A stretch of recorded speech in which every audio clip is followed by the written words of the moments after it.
Buenas tardes a todos. Agradecerles en primer lugar la asistencia a este primer Congreso Argentino de Semillas en su modalidad online debido a la situación de pandemia por la que estamos atravesando.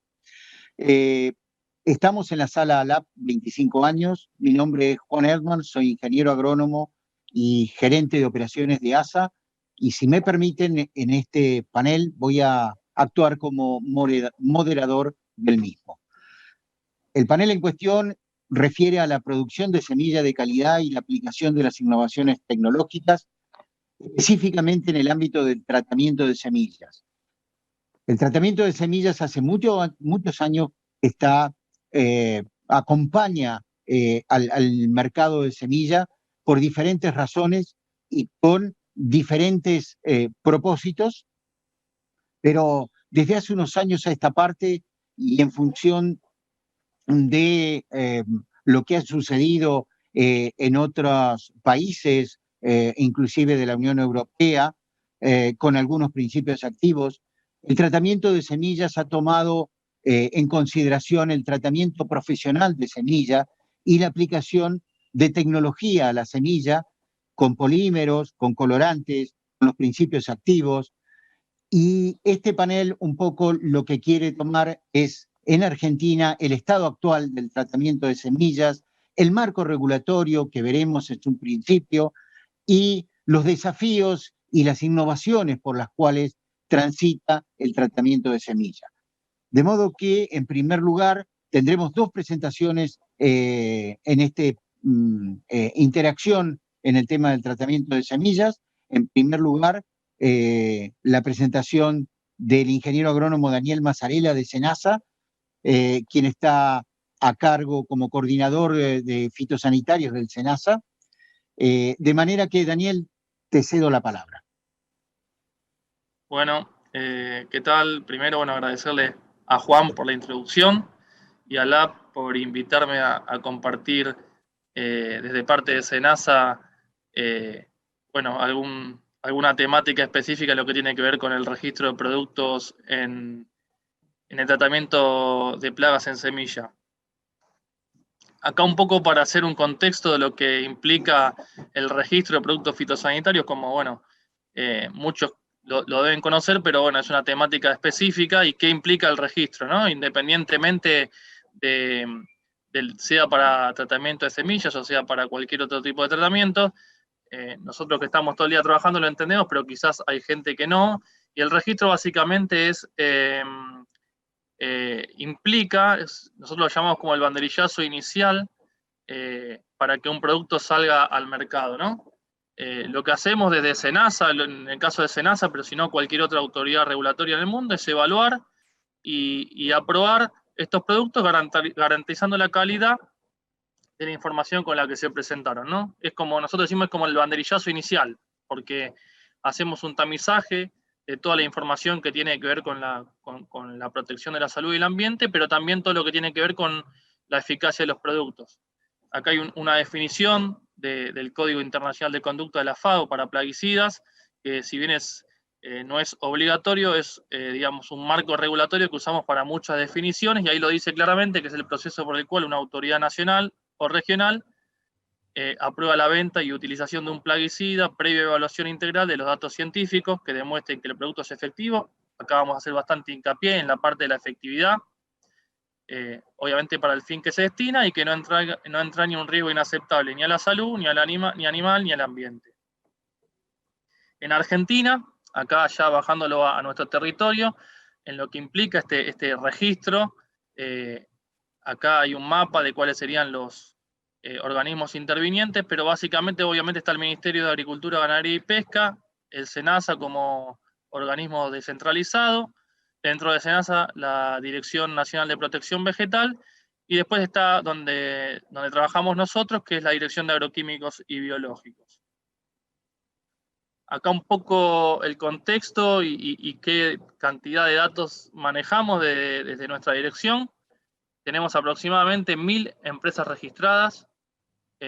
Hay también aproximadamente 2000 principios activos registrados y más de 5000 productos formulados registrados. Abajo está la información, digamos, que disponemos online. Hoy hay mucha información de todo. Obviamente esto es lo básico, pero hay muchísima otra información que se puede sacar de la página de internet de SENASA, no solamente los productos registrados, sino ahí uno cuando baja las bases de datos puede filtrar por tipo de uso, por tipo de producto, por banda toxicológica, saber, bueno, obviamente todos los requisitos necesarios para registrar un producto.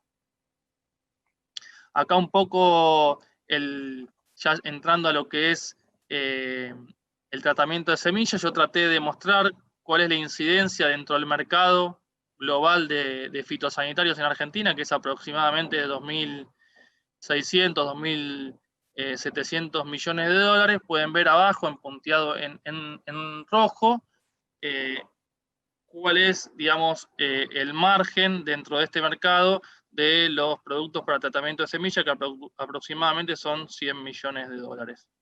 Esto nada más para tener una idea de bueno, la incidencia de los tratamientos de semilla dentro del mercado. Y acá ya yendo a lo que es la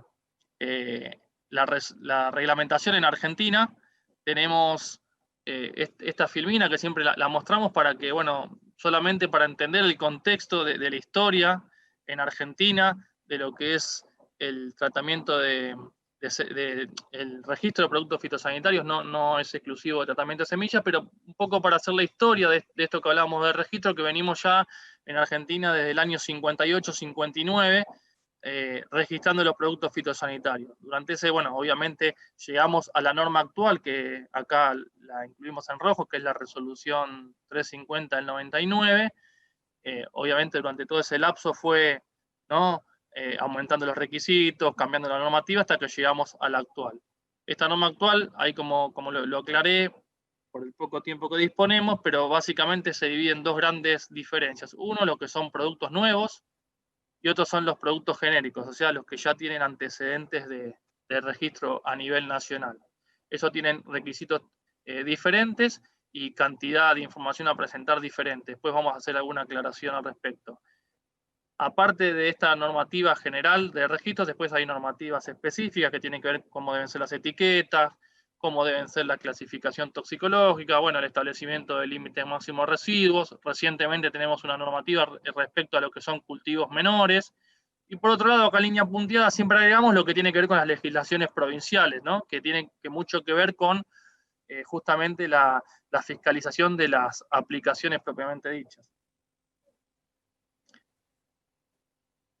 Acá, bueno, lo mismo, ya lo que hablamos específicamente de la legislación que hay hoy vigente, que es, como decíamos, la normativa 350. Básicamente, como decíamos, como cualquier norma de registro, tiene la particularidad que Argentina fue uno de los primeros países que adoptó esta reglamentación, que es una reglamentación, como acá hay una foto que incluye en verde, es una reglamentación de la FAO que salió en el año 99, y Argentina ese mismo año la adoptó como norma interna, ¿no? Y el objeto, como decíamos, como cualquier norma de registro, es aprobar el registro y el uso de los productos previo a evaluación de datos que demuestre que obviamente son seguros, tanto para la salud humana como para el ambiente, pero también que son eficaces para el fin que se los va a destinar. Acá un resumen muy rápido de los requisitos que hay para registrar un producto fitosanitario, nada más que para que tengan en cuenta el volumen de información que se presenta y los distintos tipos de información. Como vemos, no solamente se presenta información lo que tiene que ver con la eficacia de los productos, sino también con las propiedades físico-químicas, que son muy importantes en todos los tipos de productos, no solamente en los terápicos para semillas, pero bueno, las propiedades justamente a veces influyen mucho en el comportamiento que tienen los productos fitosanitarios después a campo, y es algo que por ahí no se conoce tanto. Después todo lo que tiene que ver con información, como decíamos en la presentación, Juan, que hoy está y tomó mucha relevancia por las restricciones que hay mundiales a muchos de los productos, no solamente a los terápicos, pero la parte toxicológica, ecotoxicológica, el destino ambiental, ensayos de residuos, la etiqueta y una propuesta de hoja de seguridad, muestras, y después todo lo que tiene que ver con la información confidencial, que es justamente lo que evalúa el área química, evalúan los certificados, los procesos de manufactura, los controles de calidad. Todo eso es lo que forma lo que nosotros llamamos el dossier y que va a ser lo que los técnicos de SENASA van a evaluar de cada uno de los productos. Dentro de las responsabilidades que tenemos en la Dirección de Agroquímicos y Biológicos dentro de SENASA, como decíamos, evaluamos lo que tiene que ver con la eficacia agronómica de los productos fitosanitarios. También tenemos la responsabilidad de analizar la parte toxicológica y ecotoxicológica, establecer los LMR, que son los límites máximos de residuos, y el tiempo de carencia a nivel nacional. Y además intervenimos en toda la parte administrativa que tiene que ver con tramitación de importación y exportación de agroquímicos y biológicos, y también en proponer restricciones o prohibiciones en lo que tiene que ver con productos fitosanitarios, ¿no? Y fertilizantes y enmiendas también. Dentro del registro de fitosanitario, era enfocándonos en lo que tiene que ver con propiamente los requisitos tanto de eficacia como otros requisitos particulares. Acá también siempre aclaramos esto y tomamos muchos criterios, o el criterio que tiene FAO a nivel internacional, y el objetivo principal del registro de un producto es, primero, que sea efectivo, y eso lo aclaramos porque hoy hay bastante controversia con el tema, después lo voy a nombrar en algunos de los desafíos que tenemos, pero bueno, tiene que demostrar que el producto es efectivo para la finalidad que se lo va a registrar. Parece algo simple, pero a veces es bastante confuso, ¿no? Y recibimos muchos tipos de ensayo, o a veces presentaciones que no está tan claro. Y además de que sea efectivo, obviamente no tiene que entrañar un riesgo inaceptable para la salud humana, la salud animal, ni para el medio ambiente, como veíamos, que son una de las premisas que tienen las autoridades regulatorias en cualquier parte del mundo, ¿no? Todo esto, tanto estos riesgos inaceptables, siempre, y eso lo aclaramos, tienen que ser bajo las condiciones de uso que se van a dar en ese país o en esa región, en el caso de que sea un registro regional. Y esto, bueno, lo que hay que hacer y como autoridad regulatoria, es equilibrar lo que decimos, los riesgos y los beneficios, ¿no? Antes que un fitosanitario sea considerado, ¿no?, para aprobar su registro, lo que tenemos que hacer es evaluar los riesgos y beneficios, y estos tienen que ser aceptables, ¿no? Un fitosanitario que no es eficaz, como decíamos, no aporta ningún beneficio ni económico potencial al usuario, por lo cual no puede ser usado de manera sostenible, por ende no debe registrarse, independientemente si son o no aceptables sus riesgos. Como decíamos hoy, el primer o un criterio de corte que lo toman todas las autoridades, que sea eficaz para el destino que se lo va justamente a utilizar. Y acá ya entrando, ¿no?, en lo que es los terápicos para uso de semillas, nosotros damos muchas charlas y la verdad que generalmente hablamos en general. Y bueno, lo que tratamos de hacer es adaptar esta charla y tratar de que sea interesante para lo que tiene que ver exclusivamente con el Congreso. Entonces lo que pensamos y por eso pusimos este ejemplo y este gráfico, de que en una semilla hay un montón de compuestos y de información, ¿no? Tenemos inoculantes, tenemos micronutrientes, PGPR, tenemos una cubierta externa de diferentes tipos de materiales, pero también tenemos terápicos para tratamiento de semillas, que son tanto insecticidas como fungicidas. Y ahí es donde, como autoridad regulatoria, nosotros lo evaluamos y lo tomamos de diferentes tipos de óptica. Uno, como veíamos, el tema obviamente de la eficacia y lo que más voy a hacer hincapié, pero también lo vemos desde el lado de la toxicidad y el impacto ambiental, ¿no? Y ahora lo voy a desarrollar un poquito más.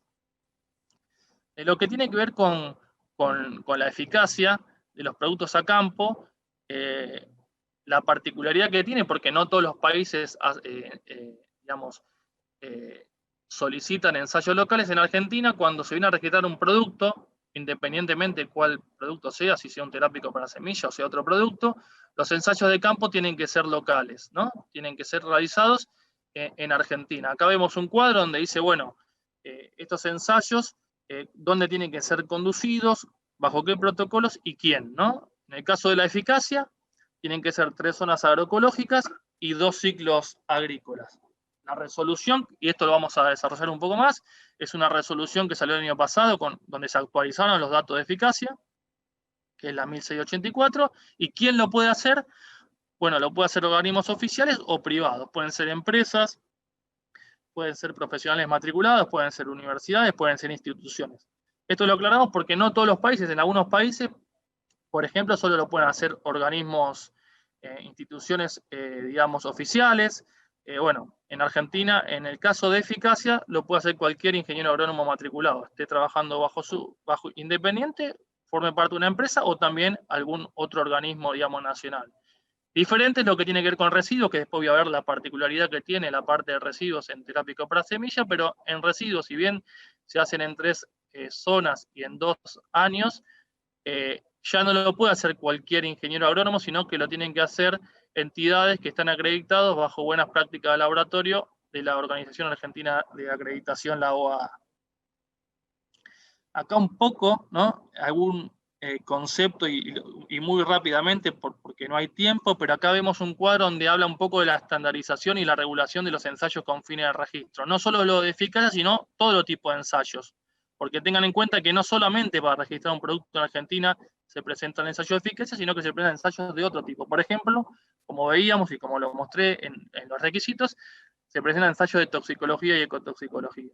Estos ensayos tienen protocolos específicos de la OSD o otros protocolos regionales y también tienen que ser realizados por instituciones que hayan acreditado las buenas prácticas de laboratorio. Lo mismo que los ensayos de residuo, no así los ensayos de eficacia, que si bien se actualizaron sus requerimientos, no tienen un aseguramiento de la calidad, ¿no? Lo que sí tienen los ensayos de eficacia con la última resolución es que las empresas tienen que enviar a SENASA dónde los van a hacer los ensayos y los protocolos para que SENASA los vea y le dé un visado, y además SENASA tiene la potestad de ir a auditarlos. Y en cuanto a la parte del límite máximo de residuos, la particularidad que sí tiene todo lo relacionado con el tratamiento de semillas, como no va a ser semilla que se destina a consumo, no requiere la fijación de tolerancias el límite máximo de residuos, lo cual esto sí es una particularidad exclusiva de los terápicos para tratamiento de semilla. Y ahora yendo a lo que es específico de la parte de eficacia, como decíamos, los requisitos se actualizaron el año pasado mediante esta nueva resolución de SENASA y se modificaron justamente los requerimientos que tenía la resolución. Perfecto. Acá lo que se hace es, obviamente, con la eficacia lo que queremos buscar son resultados que sean comparables y confiables respecto a la eficacia en las condiciones climáticas y agronómicas locales que sustenten la propuesta que va a tener el Marbete, ¿no? ¿Cuándo se presentan ensayos de eficacia en Argentina? En 2 situaciones. Una, cuando son productos nuevos sin antecedentes en Argentina. La otra, momento o que se debe presentar ensayos de eficacia es cuando, si bien tenemos un producto ya registrado, le agregamos un cultivo, le agregamos una plaga o cambiamos la práctica agrícola con la cual se había registrado o se generan nuevas mezclas de ingredientes activos. En ese caso se tienen que presentar ensayos de eficacia. Otro criterio que se agregó a la nueva criterios o los nuevos requisitos es que tienen que presentarse datos con la mínima dosis efectiva, ¿no? Estos ensayos lo que incluye son dosis bajas que deben ser lo suficientemente para cubrir el rango de situaciones que se propone el producto. Y además, lo que aclaramos que siempre el control positivo debe ser un producto que esté probada su eficacia, ¿no? Esto lo aclaramos porque hay veces que ponen como control positivo por ahí productos que no están aún registrados, sino que están en fase de experimentación. Entonces acá lo que aclaramos que el control positivo tiene que ser un producto en el cual ya haya una probada eficacia para lo que se quiere, digamos, probar. Esto rápidamente, saliendo de eficacia, haciendo algunas, digamos, características particulares en lo que tiene que ver con toxicología. Lo que tiene la parte de terápico para tratamiento de semillas, por ahí que tiene que presentar una prueba de tinción y obviamente lo que dice que están terminantemente prohibido la mezcla de semilla tratada con granos que están destinados al consumo. ¿Cuáles son los principales aspectos técnicos en lo que tiene que ver con ensayos para tratamiento de semilla? Bueno, tenemos, y esto sí es una particularidad de los tratamientos de semilla, que se permiten ensayos de laboratorio y o en vernáculos. Acá lo que nosotros decimos es que si bien no es función de SENASA acreditar los laboratorios, lo que sí siempre pregonamos que sean laboratorios que están acreditados por INASE. ¿Por qué? Porque de esa forma nosotros nos aseguramos que aquellos que desarrollan este tipo de ensayos tienen el expertise. Lo decimos porque nos ha pasado, y muchas veces sucede, que por ahí se presentan algún tipo de metodología, por eso decimos que tienen que ser protocolos estandarizados, y tienen que ser laboratorios que tengan justamente esta capacidad, porque hay veces que nos hemos dado cuenta que son por ahí metodologías de inoculación que no están certificadas o que no son las que corresponden para el tipo, digamos, de producto que se quiere probar. Entonces, bueno, eso es importante que sean de laboratorios que tienen probada capacidad para hacer este tipo de ensayos. En el caso de de los ensayos de laboratorio invernáculo, al menos 3 ensayos por cultivo, y pueden realizarse en diferentes laboratorios que acrediten, como decíamos, la experiencia. Y después lo que sí se necesita es un ensayo a campo confirmatorio en al menos 3 zonas, pero en lugar de 2 años, como es un fitosanitario tradicional, con 1 año es suficiente, ¿no? Lo que sí que debe ser conducido, obviamente, en la época de siembra que corresponde y en lugares donde hay condiciones predisponentes, ¿no? de las enfermedades o los insectos a los cuales se quiere probar. Muchas veces lo que sucede con este tipo de ensayos es que después no está presente, digamos, la adversidad, y bueno, ahí es difícil para nosotros como reguladores poder tomar una decisión. Y bueno, y para terminar, básicamente, y ya un poco en la introducción lo dijo Juan, en este tipo de productos tenemos justamente de SENASA, estamos haciendo la evaluación de riesgos de neonicotinoides, donde hay algunos productos que se usan como terápicos para tratamiento de semillas, y este tipo o esa forma de exposición a través de estos terápicos está siendo considerada por la autoridad regulatoria en lo que es esta evaluación, y bueno, estamos transitando la primera fase. Y como conclusión, un poco lo que se prevé, que en los próximos años vamos a trabajar en el desarrollo de protocolos específicos de eficacia agronómica con fines regulatorios para este tipo de productos. Se espera una mayor presión para las reevaluaciones de los insecticidas sistémicos en la agricultura, en concordancia con la anterior filmina, por su posible efecto en población de insectos polinizadores. Se observan dificultades desde el punto de vista regulatorio para evaluar el posible seguimiento de resistencia a los productos fitosanitarios utilizados para tratamiento de semillas. Esto lo vemos porque ahí tenemos algunas veces problemas con todo el tema de la eficacia y demostrar la efectividad de estos productos, y vamos a trabajar en eso. Y la agencia regulatoria recibe, o sea, nosotros, crecientes cuestionamientos por el uso masivo e injustificado de terápicos para tratamiento de semillas vinculados a su impacto ambiental, ¿no? Entonces también tenemos que trabajar en este aspecto. Así que bueno, traté de rápidamente cubrir todos los aspectos, y bueno, quedo abierto para preguntas en lo que necesiten, así que bueno, dejo mi contacto.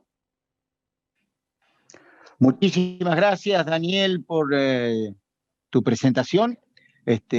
Excelente resumen de todo lo que significa el marco regulatorio para la presentación de productos en tratamiento de semillas, en general de productos, pero específicos en el tratamiento de semillas.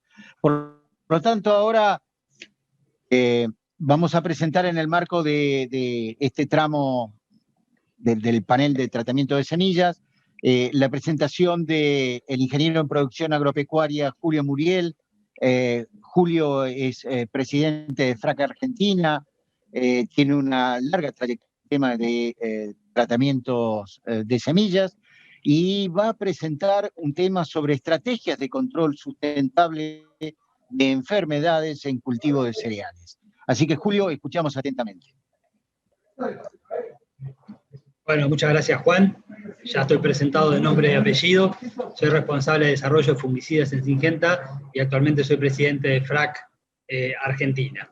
Y lo que voy a hablar es estrategia de control de sustentable en enfermedades en cultivos de cereales, ¿sí? Primero que nada, explicar un poco respecto a FRAC. FRAC es un comité de acción de resistencias a fungicidas, en el cual hay una delegación, una base en Argentina, que es FRAC Argentina, y hay un FRAC global trabajando, coordinando los grupos FRAC de distintos lugares del mundo, que está basado en Europa. Este comité en sí es creado por la industria para apoyar el trabajo coordinado de diferentes grupos en el manejo de la resistencia a fungicidas. Eso es la base del grupo, ¿sí? En Argentina este grupo reúne un grupo de empresas que lo voy a mostrar un poquito más adelante. La misión, y en la misión voy a directamente leer la misión, así no cambio ninguna palabra, pero es promover el uso responsable de fitosanitarios para retrasar la aparición de resistencia a estos productos. Y luego voy a hacer un poco más de hincapié en esa frase en particular, ¿sí? En retrasar la aparición de resistencia, sobre todo. Y el segundo punto es proporcionar herramientas de manejo de resistencia con el fin de asegurar la sustentabilidad de las tecnologías para el control de enfermedades fúngicas que afectan los cultivos. Luego voy a indagar y voy a entrar un poco más en profundidad en esas dos frases de la misión para ir sacando algunas palabras valiosas que explican varias cosas ahí adentro. Las empresas que componemos FRAC hoy son BAF, FMC, UPL, Corteva, Syngenta y Bayer, ¿sí? Todas empresas que tienen departamentos de desarrollo. Y cuando comenzamos ya con definiciones técnicas a decir qué es resistencia, a veces parece sencillo, lo escuchamos un montón de veces, lo escuchamos por herbicidas, lo escuchamos por insecticidas, lo escuchamos por fungicidas, quizás menos, ¿no? Pero bueno, es la capacidad inherente y heredable de algunos biotipos dentro de una determinada población de sobrevivir y reproducirse después de la exposición a la dosis de un fungicida. Y acá viene una parte importante, que normalmente sería letal para una población normal, susceptible, ¿sí? De esa especie, pudiendo ser a través de mutación, recombinación o alteración fisiológica. El punto a resaltar acá sobre todo es una población que originalmente era susceptible a un fungicida, que muta, se transforma, o evoluciona, no es que se transforma, sino que evoluciona, y requiere de más dosis o pasa a ser resistente directamente e insensible en algunos puntos a ese fungicida, ¿sí? Pero originalmente era susceptible. La resistencia de los hongos fungicidas es una respuesta evolutiva natural. ¿Por qué? Porque es una presión de selección que hacemos con un fungicida y que vamos dejando los individuos menos susceptibles, los que resisten más a ese fungicida, los genéticamente más adaptados para sobrevivir a esa presión de selección.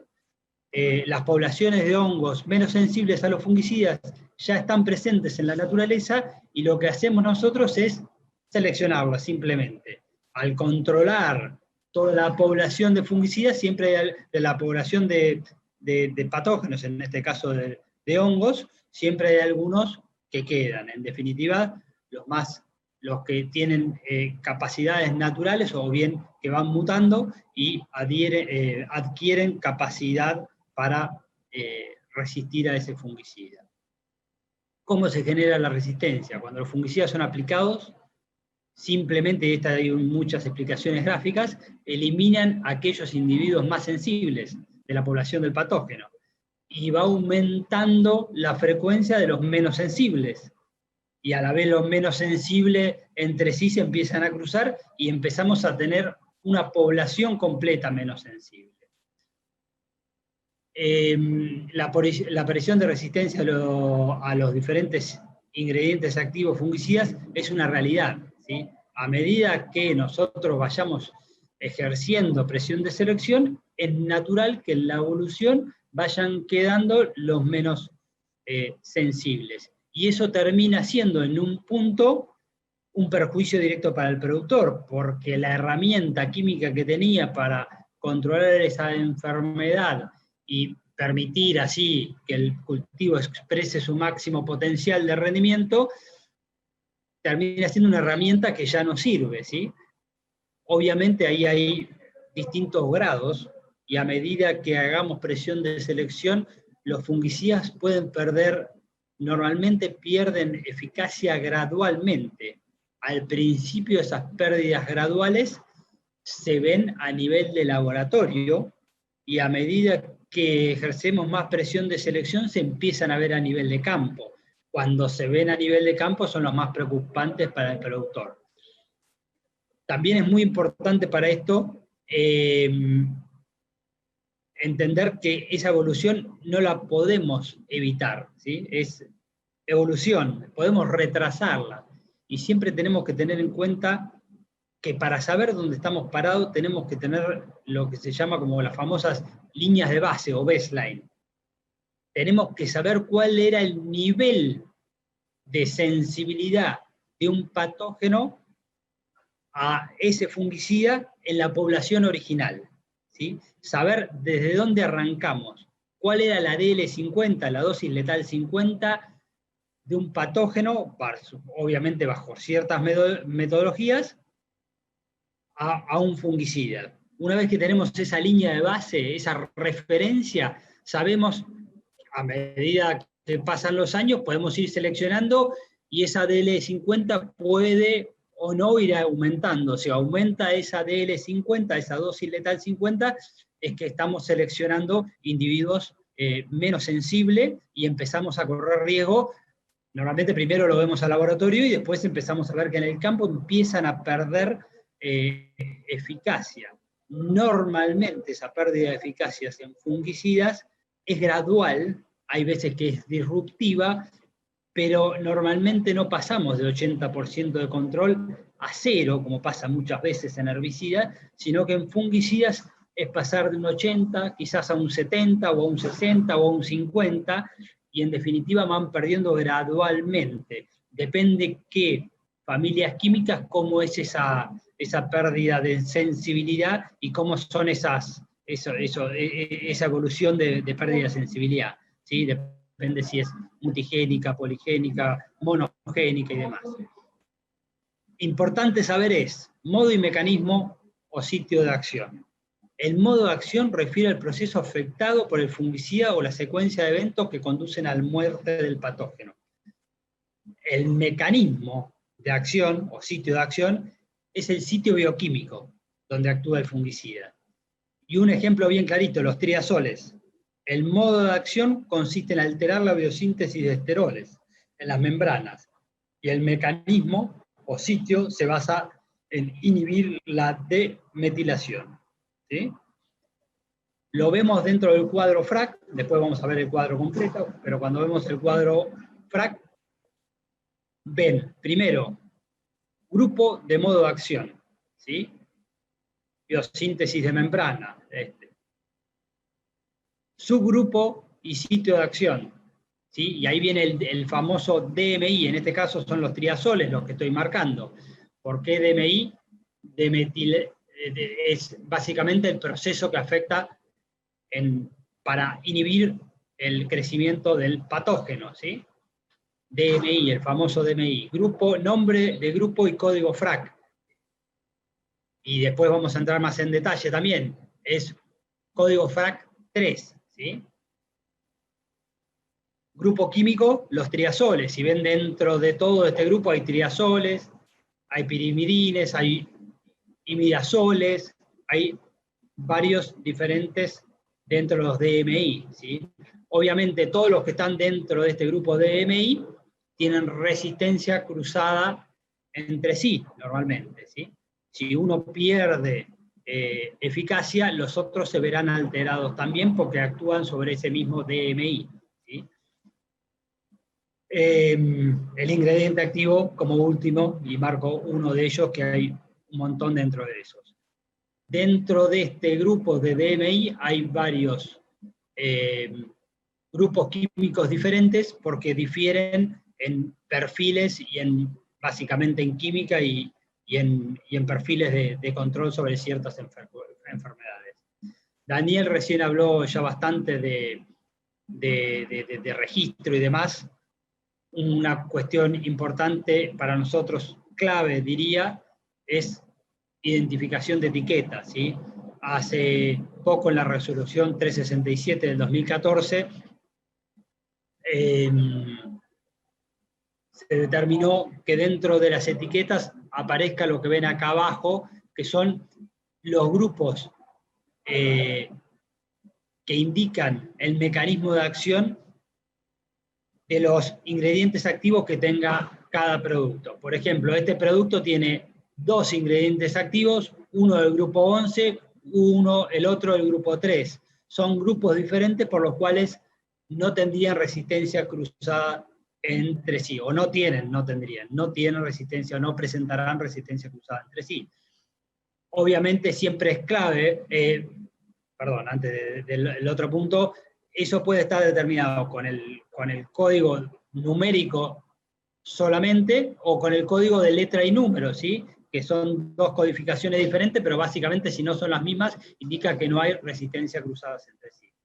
Obviamente siempre es clave también respetar, obviamente, el cultivo al que se le va a aplicar, que el producto esté registrado para el cultivo, para la enfermedad, y en definitiva utilizar la dosis recomendada por Marbete, ¿sí? No utilizar subdosis que son más peligrosas aún para la generación de resistencia. Clasificación de modos de acción. Por suerte en fungicida tenemos muchos modos de acción, como podrán ver acá, dentro de los cuales vamos a ver ahora en particular cuáles son los que más utilizamos en cereales, ¿sí? Hay muchas herramientas. A priori eso es bueno, pero luego vamos a ver que no son tantos los que usamos, ¿sí? Y la clasificación según sitio de acción, que esto es clave para entender el tema de resistencias. Acción sobre sitio único, ¿sí? Y ahí tenemos los más comunes, son triazoles, estrulinas, carboxamida, por ejemplo, los más utilizados en cereales.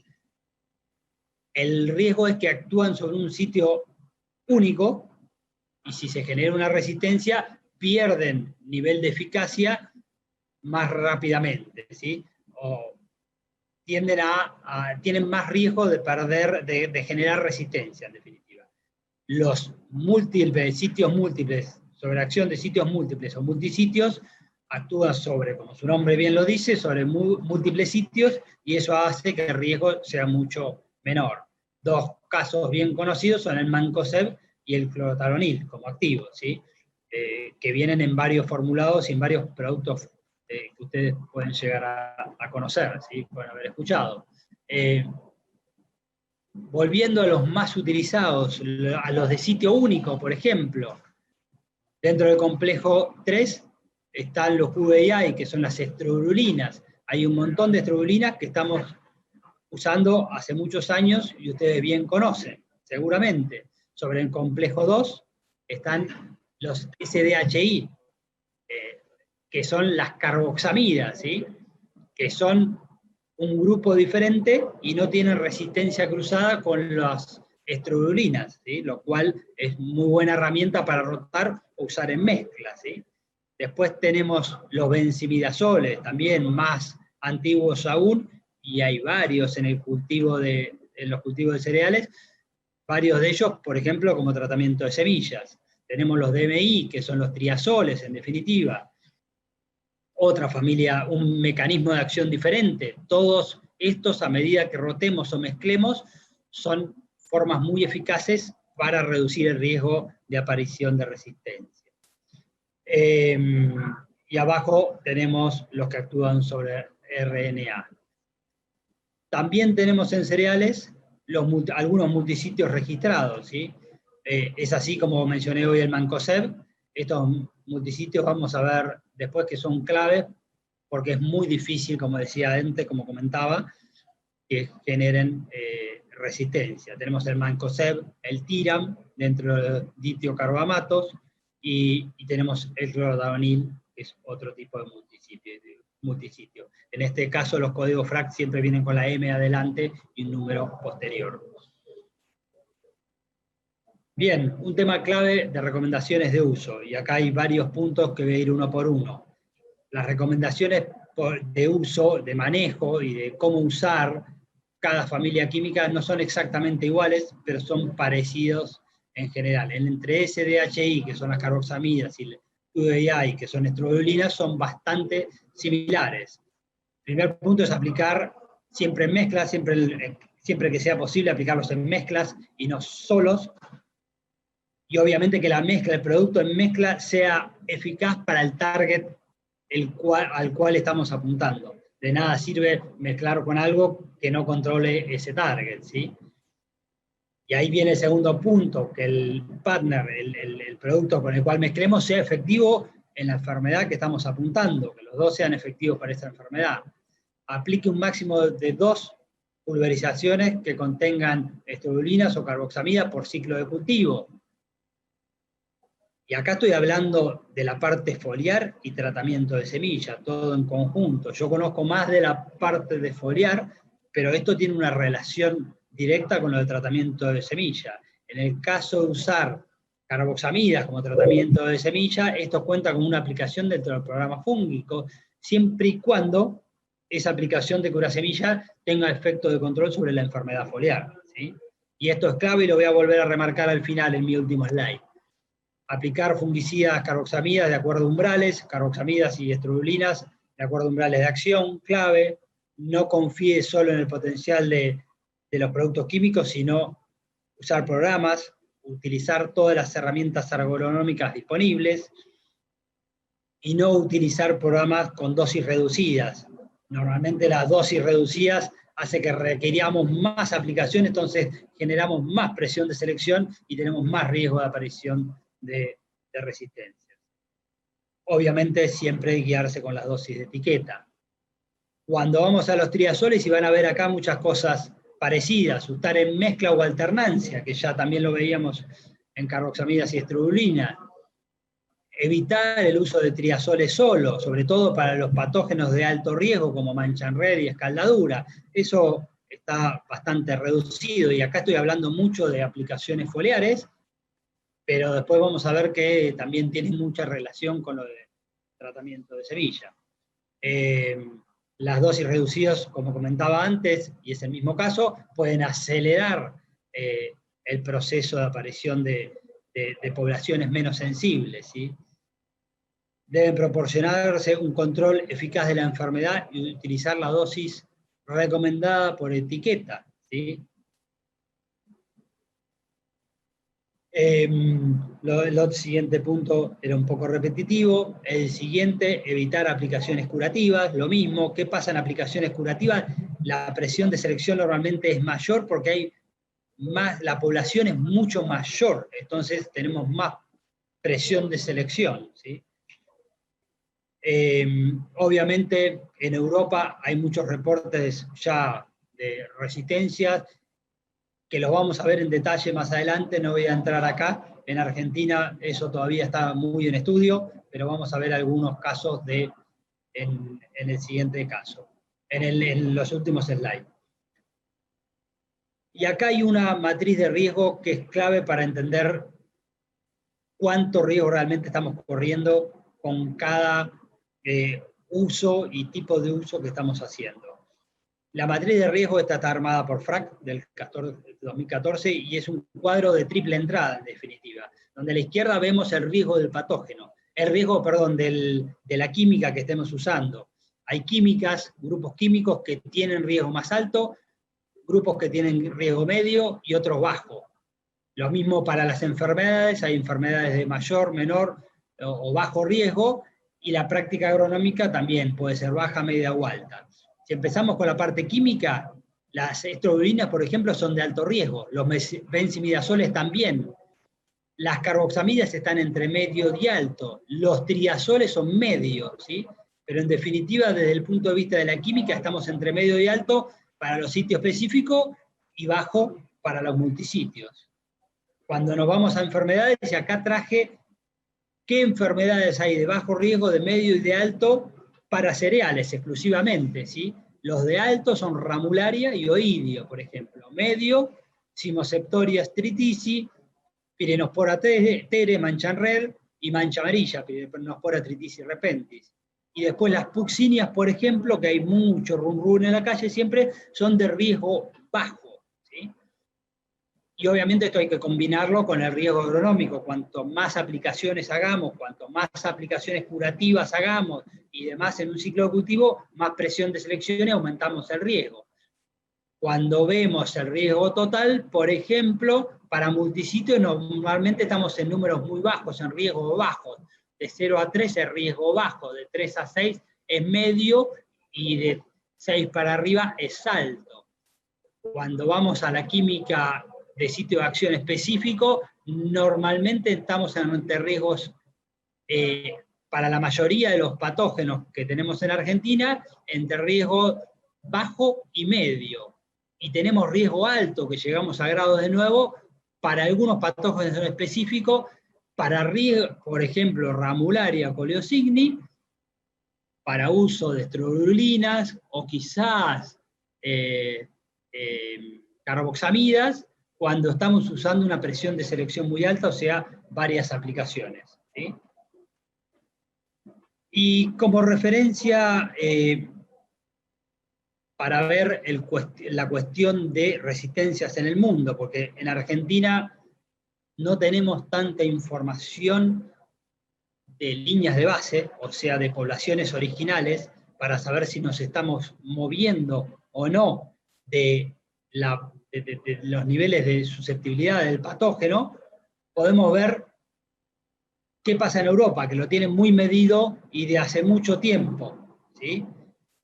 Tienen líneas base y vienen haciendo monitoreo, desde DL50 en laboratorio hasta monitoreo genético y ver mutaciones específicas en todos los patógenos. Y traje algunas frases, ¿sí? Desde de FRAC Internacional, que está compuesta por las distintas empresas de desarrollo, que se juntan, muestran la información en común, que cada uno hizo estudios sobre algo en específico, aunan esfuerzos, y por ejemplo, en mancha amarilla, y traigo algunos ejemplos de carboxamidas. Generalmente la situación, cuando lo dejé en verde, es que es bastante, que los niveles de control son altos, que quizás hay alguna mutación que ya encuentra, pero no hay ningún nivel de pérdida de eficacia a campo. Cuando lo pongo en amarilla, ya van a ver que ya hay más mutaciones encontradas a campo, y que a la vez puede o no haber pérdida de eficacia a campo. Por ejemplo, el año pasado, o el 2017, la performance de las estrobilinas en mancha amarilla en Europa fue relativamente buena, ¿sí? Y los triazoles también con alguna resistencia, pero en niveles similares al año anterior. Cuando vemos septoria, que es una enfermedad, Cimoseptoria tritisi, que es una enfermedad muy agresiva en Europa, vemos ya que la situación para estrobilinas es mucho más compleja, hay múltiples resistencias detectadas en muchos países, pero hay otros que no también, ¿sí? No es todo igual, no es que toda Europa, en ningún lugar de Europa las estrobilinas funcionen. Hay países donde la presión de selección es menor y no hay problemas de resistencia o lotes inclusive, que no hay resistencia a estrobilinas. Obviamente cuando ven ya septoria, que hay mucho mayor de presión de selección, ven todo entre amarillo y rojo. ¿Por qué? Porque ya hay detecciones de mutaciones y lo puse yo medianamente arbitrario en estos colores, ¿sí?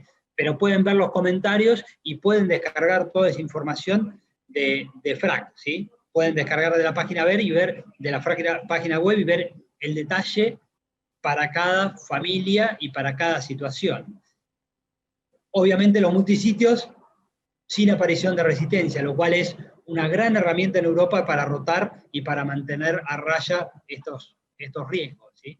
En definitiva, Dreslera entre amarillo y verde, bastante bien en Europa. Septoria entre amarillo y rojo, un poco más riesgoso, obviamente también por lo que veíamos anteriormente de cómo son la química y cómo son las enfermedades y cómo la presión de selección, el riesgo agronómica. Cuando vemos rollas en Europa, la situación es verde, ¿sí? Tanto roya de la hoja, Puccinia triticina, como Puccinia striformis. No hay prácticamente mutaciones encontradas. Los niveles, por ejemplo, triazoles, que vienen muy usados en Europa de hace muchos años, los rangos de sensibilidad son muy similares durante los últimos 20 años, ¿sí? Las rollas es muy difícil, las rollas en cereales, que generen resistencia, ¿sí? De vuelta, esto es Europa, pero nos trae una referencia de cuáles son los riesgos que podemos tener acá y dónde nos tenemos que cuidar más. Mancha en red, entre amarillo y verde, ya hay detecciones de diferentes mutaciones. Generalmente La frecuencia, por ejemplo, para SDHI es baja porque el nivel de SDHI, de carboxamidas, todavía en Europa no es tan alta. Richosporium también hay algunas detecciones, sobre todo para estrobilinas. Las estrobilinas son una de las más afectadas en Europa. Cuando nos vamos a Ramularia, es una de las más golpeadas, es una de las más peligrosas, así como la remarcaba hoy, que es una de las más riesgosas adquirir resistencia. Ya hay pérdidas y en muchos casos pérdidas de niveles de control a campo, tanto para carboxamida como para estrobilinas, como para triazoles, pero no para multisitios. La herramienta que están usando es multisitios, ¿sí? Oxinia Ordei, hay algún caso de alguna mutación ya detectada, Ustílago no. ¿Sí? Y el último slide, que es una cuestión importante dado lo que está pasando hoy.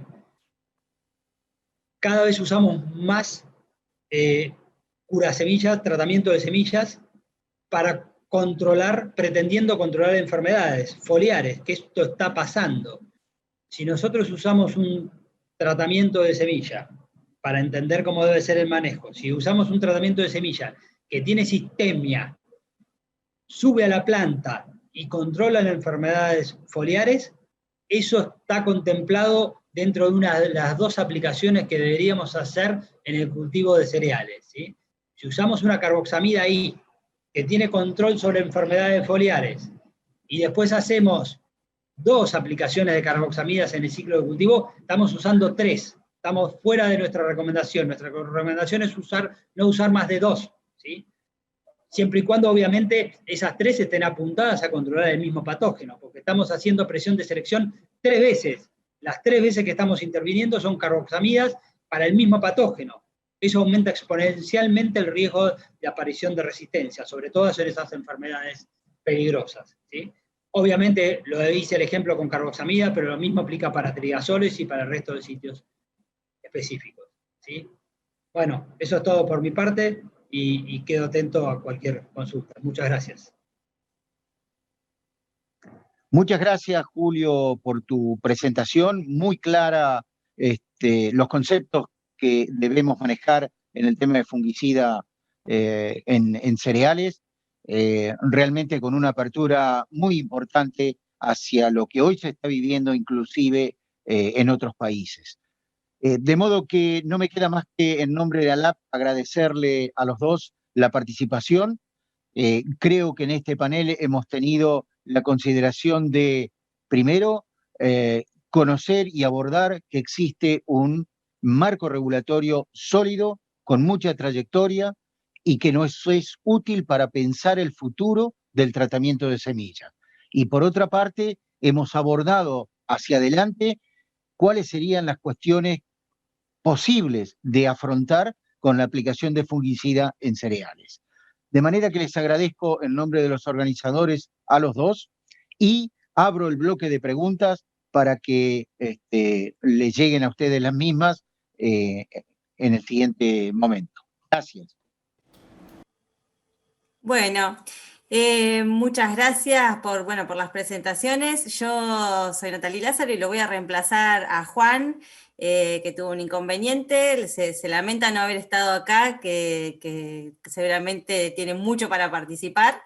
Y bueno, y ahora les voy a hacer algunas preguntas que surgieron de la audiencia a medida que iban escuchando sus exposiciones. Vamos a empezar en orden como fueron las exposiciones, primero por Daniel y después por Julio.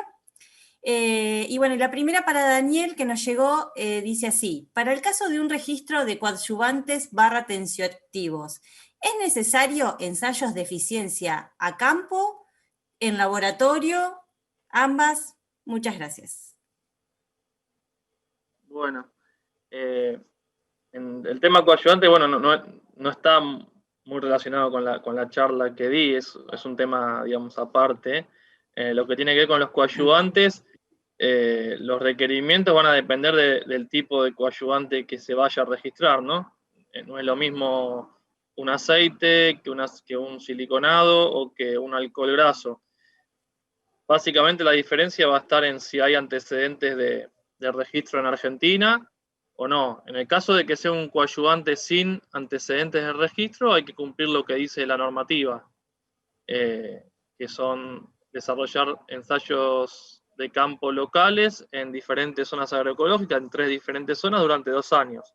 Por ahí el caso de los coadyuvantes es particular y siempre hay que hacer alguna reunión técnica con el interesado porque no se pueden probar todas las combinaciones posibles en las que se va a utilizar, ¿no? el coadyuvante, pero bueno, ahí se arman protocolos de acuerdo a los principales usos, bueno, por eso va a depender mucho de qué tipo de coadyuvante, los requerimientos, pero los básicos son obviamente la realización de ensayos a campo, siempre que no haya antecedentes. Si vos venís a registrar un coadyuvante que ya está registrado por otro, los ensayos de campo no se realizan, se hace lo que nosotros llamamos el Me Too.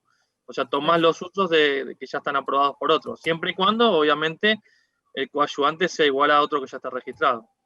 No hay que desarrollar a campo. Está bien, perfecto. La siguiente pregunta, te exprimen, donde te ven te exprimen y te hacen las preguntas, por eso. La siguiente pregunta, Daniel, es, con las últimas modificaciones regulatorias respecto a los ensayos de eficacia, ¿con qué intención se hizo? ¿Qué se buscó? Bueno, nosotros en realidad había varios aspectos. Uno de ellos, primero, bueno, fue dejar por escrito y sentar, digamos, la base de que haya algún tipo de fiscalización, auditoría o visita, como le quieran llamar, oficial, y eso también nos hace que nosotros podamos saber con tiempo dónde se están desarrollando los ensayos, qué tipo de ensayos. Eso por ahí para evitar que podía pasar que nosotros solicitemos, bueno, en este caso tenías que haber hecho, no sé, 2 ensayos más y después esos ensayos aparecían y nosotros no sabíamos realmente si se habían hecho, si bueno. Entonces queremos tener algún tipo más de control. Obviamente no tenemos la capacidad de ir a visitar todos los ensayos, pero bueno, aunque sea un porcentaje menor, pero al ser al azar y no haber nada, digamos, determinado, se puede ir a visitar cualquiera de los ensayos que se han informado. También, al informar con tiempo qué tipos de ensayo, uno ya tiene previsibilidad y después no pueden aparecer ensayos que no estaban, digamos, informados. Claro. También agregamos cosas que si bien mucho de lo que agregamos no es nuevo, lo estábamos solicitando, pero por ahí no estaba por escrito. Un tema importante para nosotros es el tema de la menor dosis eficaz, que no estaba incorporado en la normativa, entonces bueno, nosotros creemos que es algo importante, también de la mano de todo lo que tiene que ver con la aparición de resistencia, y ese concepto, que es un concepto, bueno, obviamente ya conocido, es importante. Y también aclaramos, en la normativa anteriormente no había gran diferenciación entre tipos de ensayo. Una de las diferenciaciones que incorporamos en la normativa justamente es la del tema de los productos para tratamiento de semilla, en donde pusimos claro qué tipo de ensayos. No queda claro si eran 1 año o 2 años, queda claro que es 1 año, queda claro que también se pueden presentar ensayos que no son estrictamente de campo, entonces ya queda escrito Claro. y bueno, eso fue un poco la idea de la normativa. Más que nada es una actualización a algo que veníamos pidiendo, pero por ahí no lo teníamos normativamente. Claro, perfecto. Y tenemos una más que tampoco no es específica de curasemillas, sino es más de fitosanitarios o en general. Entiendo que con los ensayos de eficacia se podrían registrar fitosanitarios o incluso, bueno, no sé si curasemillas, en nuevos cultivos si ya están registrados en otros, con la presentación de estos nuevos ensayos.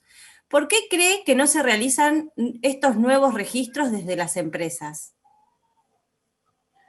A ver o sea, uno puede, no es que no se pueden hacer ensayos en cultivos nuevos. O sea, uno puede hacer ensayos de lo que tenga interés en hacer y lo que tengan resultados positivos. O sea, por ahí no sé si entendí bien la pregunta.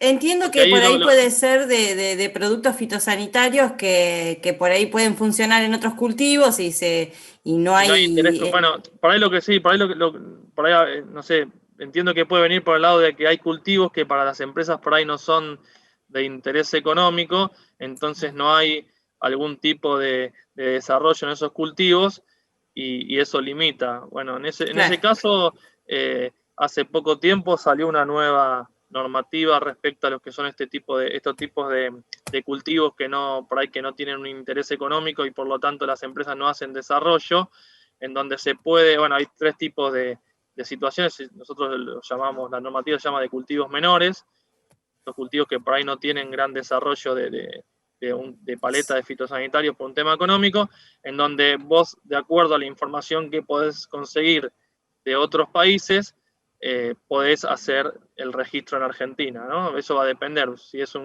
podés conseguir del mismo cultivo que a vos te interesa registrar de afuera, podés conseguir de otro cultivo dentro del mismo grupo de códex del cultivo que a vos te interesa, y en caso de que no consigas nada de información de afuera, se puede hacer un registro con información local mínima, con un solo ensayo se puede realizar. Bueno, no todos solamente los cultivos que están dentro de esta normativa, que es la resolución 829 del 2018 de SENASA. Ahí hay un listado de cuáles son los cultivos menores. Bueno, este tipo de cultivos menores son aquellos que pueden tener esta ventaja de realización de una menor cantidad de ensayos para obtener el registro, digamos, a través de SENASA.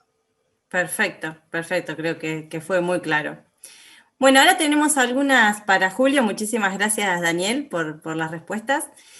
Tenemos una que nos llega, que nos dice: ¿cuál es tu visión respecto a los fungicidas de síntesis biológica, teniendo en cuenta la generación de resistencias? ¿Tienen algún proyecto desarrollado desde FRAC del uso de estos biocontroladores para reducir las pérdidas de sensibilidad a los activos químicos? Bien,